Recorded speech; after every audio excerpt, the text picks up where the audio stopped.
I'm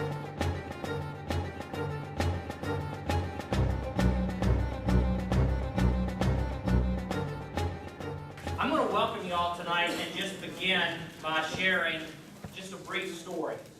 A story really of America.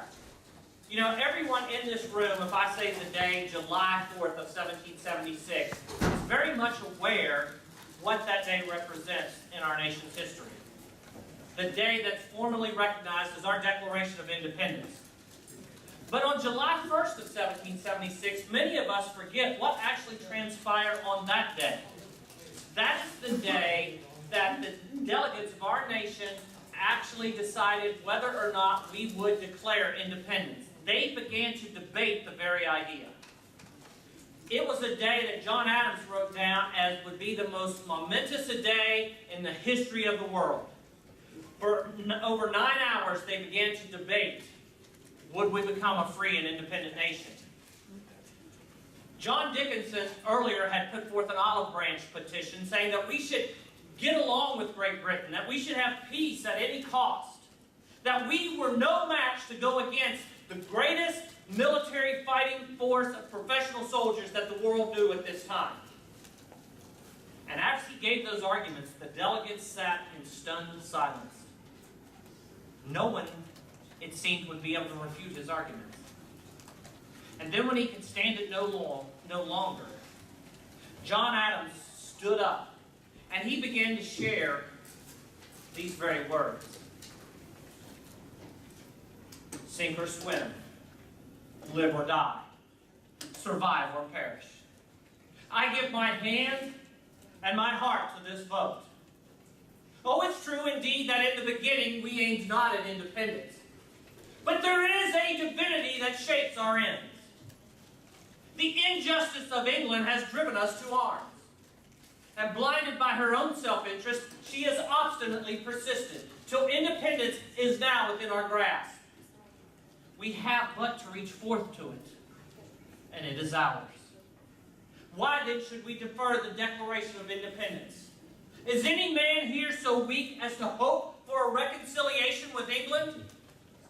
If we defer independence, do we mean to carry on or to give up the war? Do we mean to consent to be ground into power and our country and its rights trodden into the dust? Oh, I know we do not mean to submit. We never shall submit! The war, then, it must go on. We must fight it through. And if the war must go on, why then should we defer the Declaration of Independence? That measure will strengthen us. And if we fail, it can be no worse for us. But we shall not fail. The cause will raise up armies. The cause will create navies. And the people. These people will carry us, will carry themselves gloriously through this struggle. I care not how fickle other people may be found.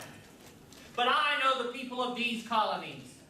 And I know their aggression, the resistance to British aggression is deep and settled in their hearts, and it cannot be eradicated. Sirs, the Declaration of Independence will inspire increased courage. And instead of a long and bloody war for the restoration of privileges held under a British king, set before the people the object of entire independence, and it will breathe into them anew the spirit of life. Read this declaration at the head of the army, and every sword will be drawn. Publish it from the pulpit, and the love of religious liberty will cling to it. Resolve to stand with it or fall with it. Send it to the public halls. Proclaim it there. Let them see it who saw their sons and their brothers fall on Bunker Hill and die in the streets of Lexington and Concord. And the very walls will cry out for support. Sir, I know the uncertainty of human affairs, but I see clearly to this day's business. You and I indeed may rue it. We may not live to see the time this declaration shall be made good. We may die. Die colonists, die slaves, die it may be, ignominiously and on the scaffold. But be it so.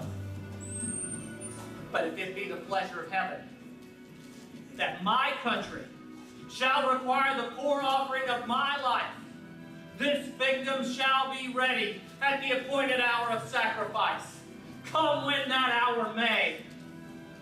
But while I do live, let me have a country, or at least the hope of a country, and of that, a free country.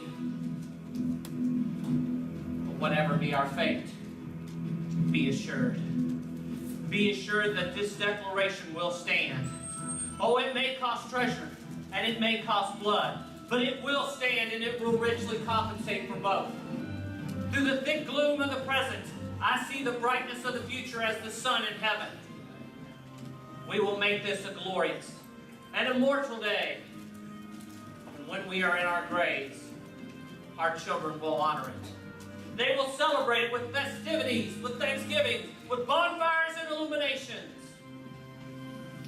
And on its annual return, they will shed tears, copious, gushing tears, not of subjection and slavery, not of agony and distress, but of exultation, of gratitude, and of joy.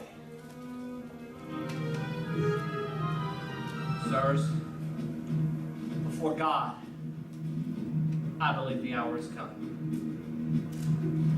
My judgment approves this measure, and my whole heart is in it. And all that I have,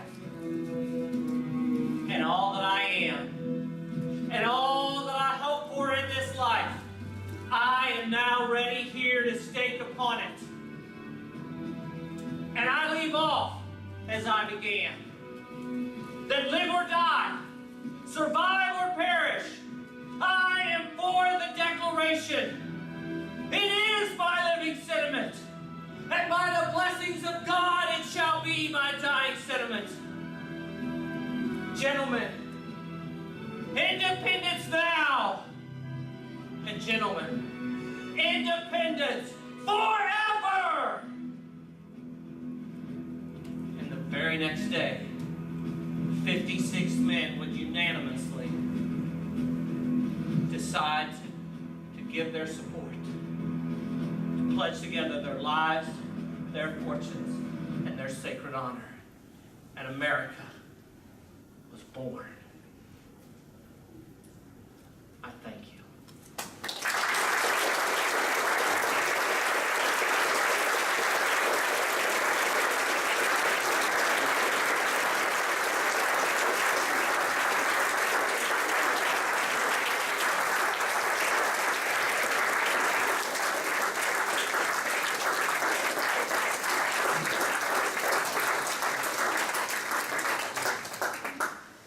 Hear those words and not realize the passion that they felt about a free country.